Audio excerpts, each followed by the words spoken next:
একজন পিতা তার সন্তানকে নসিহত করছেন আর আল্লাহর কাছে বিষয়টা এতই পছন্দের হলো, এই পছন্দের বিষয়টাকে আল্লাহ কোরআনুল কারীমের ভিতরে রেকর্ড করে দিলেন। জোরে বলেন সুবহানাল্লাহ।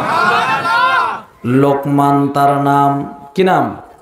লোকমান তার নাম। এই সূরা লোকমান থেকে তেলাওয়াত করলাম। মানুষের নাম লোকমান।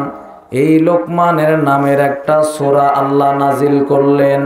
এত মানুষ থাকতে, এত নবী থাকতে লোকমান, এই লোকমানের নামে সূরা দেওয়া হলো। লোকমান কি কোনো নবী? লোকমান কি কোনো রাসূল কিনা? সমস্ত মুফাসসিরদের একমত। অধিকাংশ মুফাসসিররা বলেছে লোকমান কোনো নবী রাসূল ছিলেন না।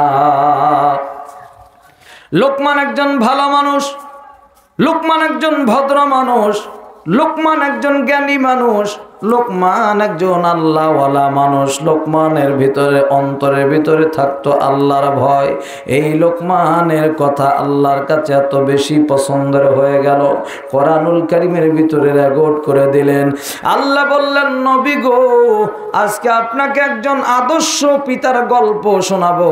এই আদর্শ পিতার কথাগুলো আমার বেশি পছন্দের হয়েছে। পিতা তো হওয়া যায়, ছেলে মেয়ে 2-4টা জন্ম দিলেই পিতা হওয়া যায়, কিন্তু আদর্শ পিতা কিন্তু সবাই হতে পারে না।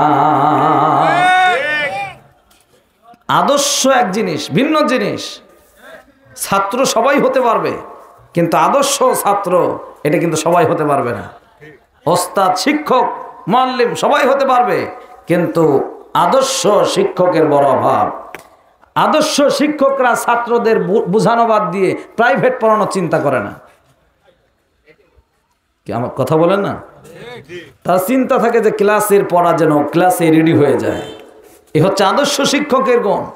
আর এখনকার শিক্ষকদের গুণ হচ্ছে খালি মাঠের মধ্যে শীতের কালে চেয়ার নিয়ে বসে থাকো, ওদের পড়া হয় হোক না হয় না হোক। আদর্শ পিতা আজকে নাই বলে মারামারি, অশান্তি, কাটাকাটি, হানাহানি, হাঙ্গামা দাঙ্গামা। বাপ বেটাকে মারতে দ্বিধাবোধ করছে না, আবার বেটাও তার বাপকে মারতে দ্বিধাবোধ করছে না। সংসারে এমন অশান্তি বলেন তো আছে না? না। আজকের ওয়াজ থেকে বাবা শিক্ষা নিয়ে আজকে লোকমানের মতোই আপনার জীবন আদর্শটা গড়ে তোলা লাগবে। লোকমানের ব্যাপারে যখন বলা হলো, আল্লাহর নবী বললেন, আল্লাহ কোন লোকমানের কথা বলবেন? এই লোকমান কি কোনো নবী? এই লোকমান কি কোনো রাসূল? নাকি লোকমানের এমন চেহারা কি সুন্দর আছে? নাকি লোকমানের কি গুণ আছে যার জন্য তার নামটা কোরআনুল কারীমের ভিতরে রেকর্ড করা হচ্ছে? আল্লাহ বললেন, নবী গো, এই লোকমান যদিও কোনো নবী নয়, কিন্তু লোকমানের চেহারাও তেমন ভালো নয়। বর্ণনায় পড়ে দেখছি বাবা, এই লোকমান হাকিমের চেহারা ছিল কালো কালো। কি আকৃতি? লম্বা, তেমন উঁচু লম্বা ছিল না, আকৃতিতে ছিল খাটো। চেহারা তার কালো, ঠোঁট দুইটা তার মোটা মোটা, দেখতে তেমন সুন্দর নয়, যেটাকে বলা হয় অসুন্দর বা কালো। এই কালো বলে মানুষকে আমরা অবহেলা করি। আজকে কালো মানুষের কোনো দাম কিন্তু সমাজের লোকে দেয় না।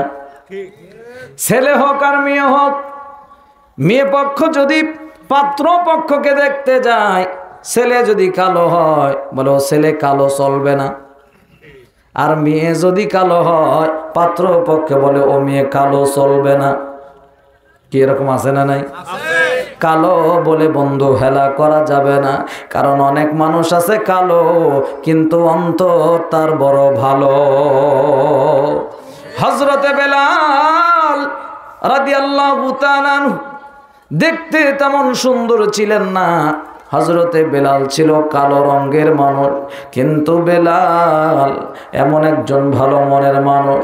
বেলালের অন্তরটা এতই বড় ভালো, এই বেলাল যখন আজান দিত আমার আল্লাহর আরশ মহল্লায় ধাক্কা লাগতো। বেলালের মতো কালো হলে অসুবিধা নাই, কিন্তু অন্তর ভালো হওয়া লাগবে। চেহারা সুন্দর, ভিতরে সব 2 নম্বরই কারবার আছে না? নাই?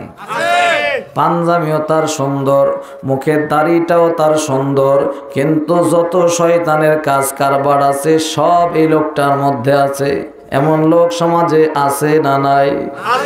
চেহারাটা দেখতে ভালো, পোশাকটাও চমৎকার, অন্তরে তার কালি ভরা, কাজটা করে খোদাকার। হাতে আবার তসবিহ নিয়ে ঘুরে, হাতে তসবিহ নিয়ে ঘুরে, কিন্তু শয়তানের 1 নাম্বার ওস্তাদ। চেহারাটা দেখতে ভালো, পোশাকটাও চমৎকার, অন্তরে তার কালি ভরা, কাজটা করে খোদাকার। এই মানুষের ভিড়ে আজি, এই মানুষের ভিড়ে আজি আসল মানুষ নাই রে নাই। চলো এবার মানুষ দেখতে জাদুঘরে যাই সবাই। হায়রে সাদের দুনিয়ায় মানুষ পাওয়া বড় দায়। মানুষ দেখতে চলো এবার জাদুঘরে যাই সবাই। রাস্তাঘাটে যাই না চলা এই মানুষের ভিড়ে, নিজের কথা বাদ দিয়ে শুধুই লোকের গীবত করে। অমুকের বেটা ভালো না, অমুকের বেটি ভালো না, অমুকের বউ ভালো না, নিজেরটা একবারও বলে না। রাস্তাঘাটে যাই না চলা এই মানুষের ভিড়ে, নিজের কথা বাদ দিয়ে শুধুই লোকের গীবত করে।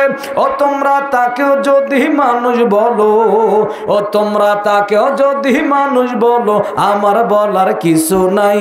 চলো এবার মানুষ দেখতে জাদুঘরে যাই সবাই। হায়রে সাদের দুনিয়ায় মানুষ পাওয়া বড় দায়। মানুষ দেখতে চলো এবার জাদুঘরে যাই সবাই। মানুষের মতো চেহারা, নাক আছে, কান আছে, চোখ আছে, মানুষ বলি ঠিকই, কিন্তু আদর্শ মানুষ কিন্তু এখনো হতে পারলাম না। আদর্শ মানুষ হওয়ার জন্য, আদর্শ পিতা হওয়ার জন্য কি গুণ লাগবে, এই গুণের কথাগুলো আজকে লোকমান হাকিমের থেকে আপনি জানতে পারবেন।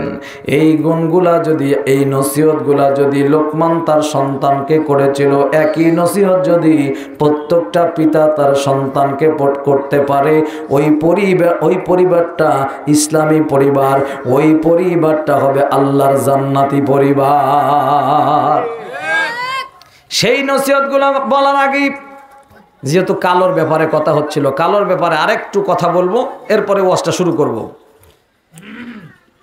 4 জন বিশিষ্ট ইমাম, তোর মধ্যে একজন ইমামের নাম হলো ইমাম মালিক রহমাতুল্লাহ আলাইহি। এই ইমাম মালিক রহমাতুল্লাহ আলাইহির মায়ের নাম ছিল আলেয়া। নাম কি? এই আলেয়া ছিল সাংঘাতিক কালো রঙের মেয়ে। এই মেয়ের বিয়ে হতো না, যত পাত্র পক্ষ দেখতে আসে কালো বলে সবাই চলে যায়।